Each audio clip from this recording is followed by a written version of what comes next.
পৰ্যটকৰ বাবে কাইলৈৰ পৰা বন্ধ বিশ্ব ঐতিহ্য ক্ষেত্ৰ কাজিৰঙা ৰাষ্ট্ৰীয় উদ্যান। আজি চলিত পৰ্যটন বৰ্ষৰ অন্তিমটো দিন। চলিত পৰ্যটন বৰ্ষত পূৰ্বৰ সকলো অভিলেখ ভংগ কৰি কাজিৰঙালৈ আহিল দেশ বিদেশৰ বহু পৰ্যটক।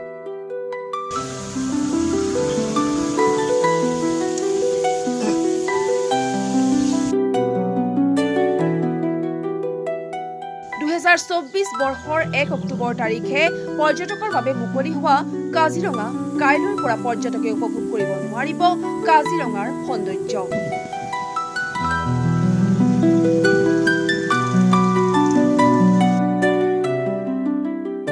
বিশেষকৈ এই বৰ্ষত মাঘ পোৱালি গড়ৰ যুদ্ধ আৰু পৰ্যটন পথত অতিক্ৰমী গড়ে বিশেষ আমোদ দিলে পৰ্যটকক।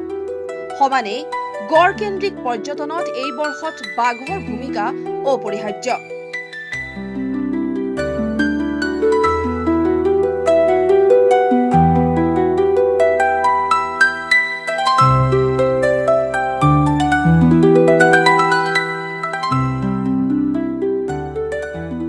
আটাইকেইখন বনাঞ্চলতে বাঘৰ নয়নাভিৰাম দৃশ্যই মন্ত্ৰমুগ্ধ কৰি তুলিলে পৰ্যটকসকলক। তদুপৰি এই বৰ্ষৰ পৰ্যটনত আকৰ্ষণৰ অন্যতম কেন্দ্ৰবিন্দু হৈ পৰিল সোণালী বাঘ। প্ৰতিজন পৰ্যটকক আমোদ দিলে সোণালী বাঘৰ দৰ্শনে।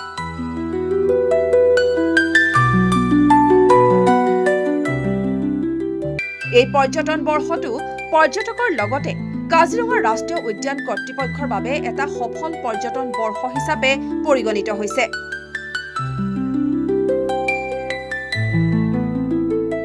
ইফালে পূৰ্বতে এপ্ৰিল-মে মাহত পৰ্যটকৰ আগমনৰ সংখ্যা কমে যদিও এই বৰ্ষত বৃদ্ধি পালে পৰ্যটকৰ সংখ্যা। ইফালে যোৱা 30 এপ্ৰিলত কাজিৰঙা ৰাষ্ট্ৰীয় উদ্যানত বন্ধ কৰা হৈছিল হাতী চাফাৰী। বিপৰীতে 19 মেত সমাপ্ত হ'ব কাজিৰঙা ৰাষ্ট্ৰীয় উদ্যানৰ পৰ্যটন বৰ্ষৰ। ইপিনে 2024-25 বিত্তীয় বৰ্ষত কাজিৰঙাত অভিলেখ সংখ্যক পৰ্যটকৰ আগমন হয়।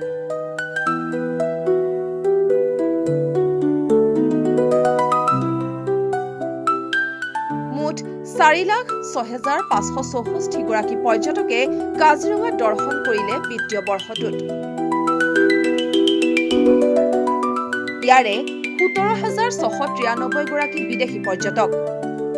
ইয়াৰ পৰা সংগ্ৰহিত মুঠ ৰাজহৰ পৰিমাণ 10,90,89,389।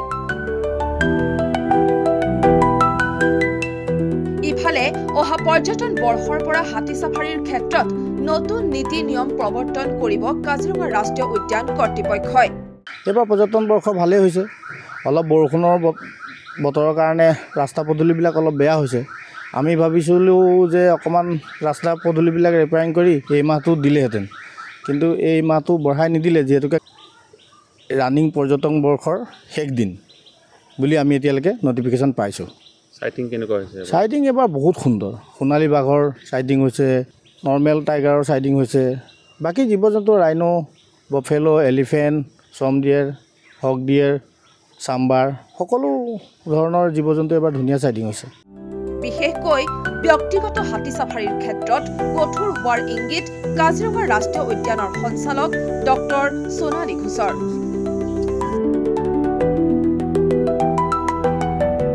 হাতীৰ পিঠিত পৰ্যটক উঠোৱাৰ ক্ষেত্ৰত কিছু নীতি নিয়ম সালসলনি কৰাৰ লগতে হাতী চাফাৰীৰ ভাড়াও বৃদ্ধি কৰাৰ কথা চিন্তা কৰিছে উদ্যান কৰ্তৃপক্ষই। উল্লেখ্য যে বহু সময়ত পৰ্যটকৰ অতিমাত্ৰা ভিৰত হাতী চাফাৰীত অসুস্থ হৈ পৰে বহু হাতী।